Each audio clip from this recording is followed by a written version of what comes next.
नमस्कार दोस्तों। आज हम हिंदी व्याकरण का सेकंड लेसन वर्ण विचार, जिसको इंग्लिश में फोनोलॉजी बोलते हैं, इसको हम आज रीड करेंगे। सबसे पहले देखिए, जब हमारा बोलने, सुनने और मौखिक भाषा से सुचारू रूप से काम नहीं चला तो लिपि अर्थात लेखन कार्य प्रारंभ हो गया। भाषा का लिखित रूप सामने आया, ज्ञान को स्थायी स्वरूप मिला, वर्ण का निर्माण हुआ।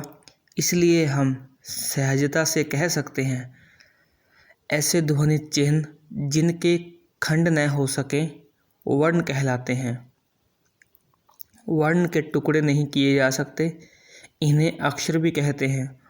वर्णों के उदाहरण अ, इ, उ, क, च, त, प आदि। कहने का मतलब, सबसे पहले बोलने सुनने का कार्य होता था, तो इसके लिए सुचारू रूप से कार्य प्रारंभ नहीं होता था। कहने का मतलब, इस ज्ञान को हम स्थायी नहीं रख सकते थे, संभाल के रखना मुश्किल था, तो इसलिए लेखन कार्य आरंभ हो गया। लेखन कार्य से वो सब सेफ हो गया। जैसे हमारे पास अभी के पुराने ग्रंथ है, सभी ग्रंथ लिखित रूप में हमारे पास विद्यमान है, तो इसीलिए लेखन कार्य आरंभ हुआ, जिसका हमें बेनिफिट हो रहा है आज। आगे देखिए, वर्णमाला। वर्ण होते हैं अक्षर और माला होती है गले में पहनने वाली माला। तो वर्णमाला क्या हुआ? वर्णों की माला। देखिए, वर्णों के निश्चित तथा व्यवस्थित समूह को वर्णमाला कहते हैं। जैसे स्वर अ, आ, इ, ऊ, ऊ, री, ए, ओ, औ। तो ये 11 स्वर हो गए, जिसका उच्चारण क्लियर हो। आगे अयोगवाह, अंगाह, ये बोलते हैं ना, तो ये अयोगवाह होते हैं। उसके आगे व्यंजन, का से लेकर ह तक ये सब अक्षर व्यंजन होते हैं। देखिए एक बार इनका उच्चारण, जहाँ से क, ख, ग, घ, ङ, च, छ, ज, झ, य, ट, ठ, ड, ढ, न, त, थ, द, ध, न, प, फ, ब, भ, म, य, र, ल, व, श, स, ह। तो ये व्यंजन होते हैं। आगे कुछ अन्य वर्ण है, ढ़, ढ़। आगे संयुक्त वर्ण है, क्ष, त्र, ज्ञ, श्र। इसके बाद देखिए, हिंदी में कुछ वर्णों का बोलने और लिखने में विशेष ध्यान रखना चाहिए। जैसे देखिए, इसको बोलते हैं ज्ञ। आगे छ, क्ष, श, श, स, ड, ढ, ढ़। जैसे बुढ़िया, ढक्कन, ऐसे। आगे वर्णों को मुख्य 2 भागों में बांटा गया है। नंबर 1,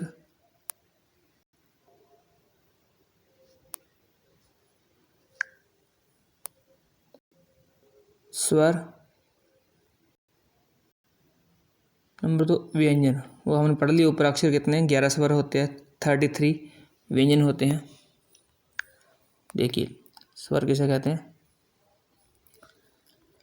जो ध्वनि बिना किसी अन्य ध्वनि की सहायता से उच्चारण की जाती है, उस ध्वनि को स्वर कहते हैं। स्वरों का उच्चारण बिना किसी रुकावट के होता है। कहने का मतलब, इस स्वर को बोलने के लिए किसी की भी हेल्प नहीं लेनी पड़ती, खुद स्वतंत्र होते हैं, खुद का एक उच्चारण है, किसी की हेल्प नहीं लेनी पड़ती इन्हें। ये संख्या में 11 होते हैं। आगे स्वरों के प्रकार, 3 प्रकार स्वरों के, ह्रस्व, दीर्घ, प्लुत। ये देखिए 3। पहले देखिए ह्रस्व देखिए,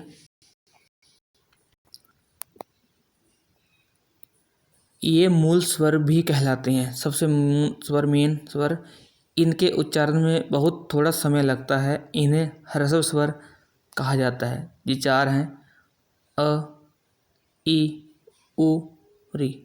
कहने का मतलब बिल्कुल कम समय लगे। आगे दीर्घ स्वर, इसके दुगुने हैं। इन स्वरों के उच्चारण में ह्रस्व स्वरों से 2 गुना समय लगता है, डबल समय लगेगा। जितना समय ह्रस्व के उच्चारण में लगा है, बोलने में लगा है, उससे डबल समय लगेगा। जैसे पहले हमने अ पढ़ा, अ, यहाँ पे आ, डबल समय लग रहा है। ई, ऊ पढ़ा था हमने, ऊ, यहाँ पे ऊ, री, यहाँ पे ए, ओ, औ।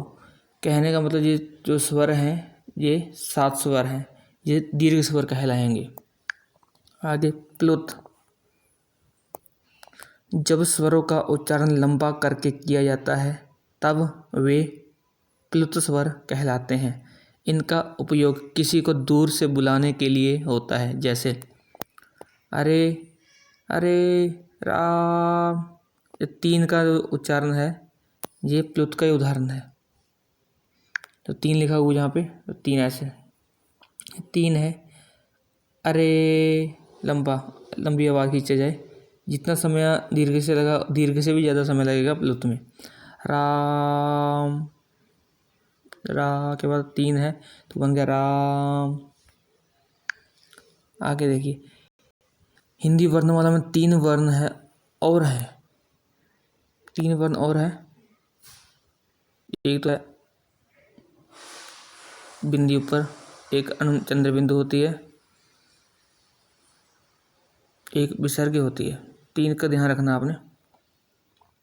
एक पंथ में लगी बिंदी पंथ, एक लगी आँख में चंद्रबिंदु लगी, एक अतः, एक है विसर्ग है। इसको ध्यान रखना, बस इतने ध्यान रखना कि 3 बिंदु, इसको बिंदी को बोलते हैं अनुस्वार, चंद्रबिंदु को बोलते हैं अनुनासिक, और विसर्ग को बोलते हैं अतः। या अतः को विसर्ग बोल, 2 बिंदियों को विसर्ग बोलते हैं। आगे देखिए व्यंजन।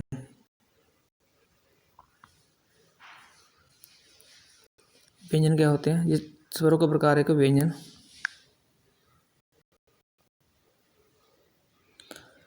देखिए,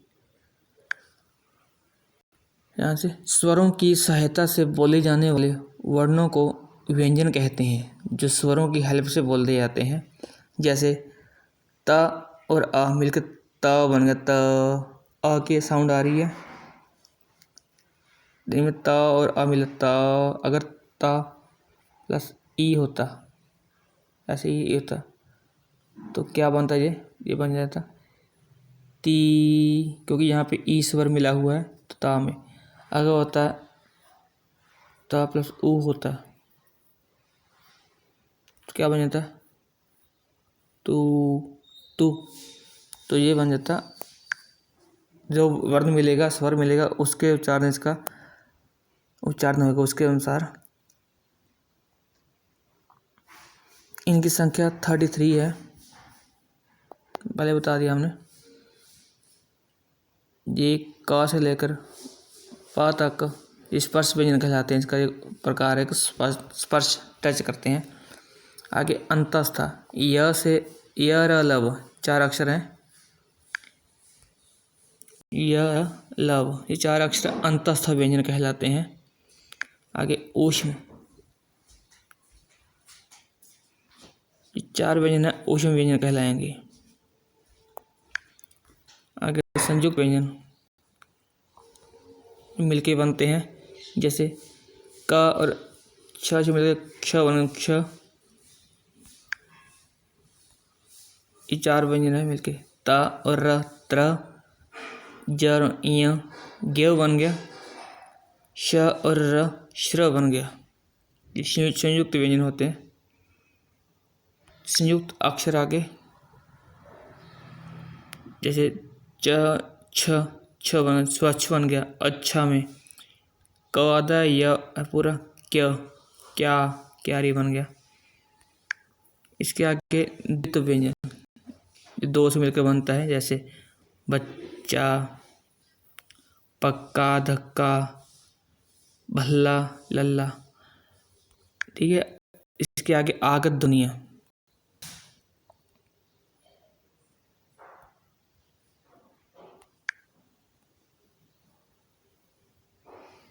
ये बाहर से अन्य भाषाओं से आए वर्ण ध्वनियाँ आगत वर्ण या ध्वनियाँ कहे जाते हैं, जो किसी अन्य लैंग्वेज में से हमारी हिंदी में प्रयोग होते हैं। जैसे फ़कीर, ये फ है। अखबार शब्द है। फर्श, यखम, जख्म, डॉक्टर। उसके आगे मात्रा होती है।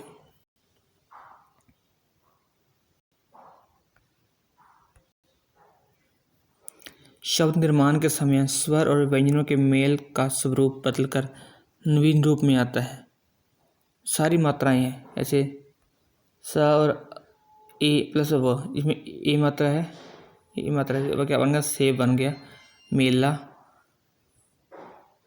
ऐसे। उसके आगे आपने इसको पढ़ना एक बार, यहाँ से लेकर स्वर मात्रा से लेकर ये सारा टॉपिक पढ़ लेना। उसके बाद हमने र के विभिन्न रूप, र के रकार, र कहाँ कहाँ पे आता है, ये सिर्फ इतना देख लीजिए। पर्वत में र ऊपर है, निर्धन में र ऊपर है, प्रताप में र नीचे है, ट्रक में नीचे है, राष्ट्र पे, श्री पे, हश्र पे। ये सब आपको एक अलग से टॉपिक है, उसके बारे में डिटेल से समझाएंगे। अभी आप फिलहाल इतना ही एक बार रीड करना है, इतना टॉपिक आपने रीड करना है। ठीक है, इसको आपने खुद रीड करना जो रह गया, बाकी कल आप इतना करवाएंगे, उसके बाद बुक वर्क। धन्यवाद।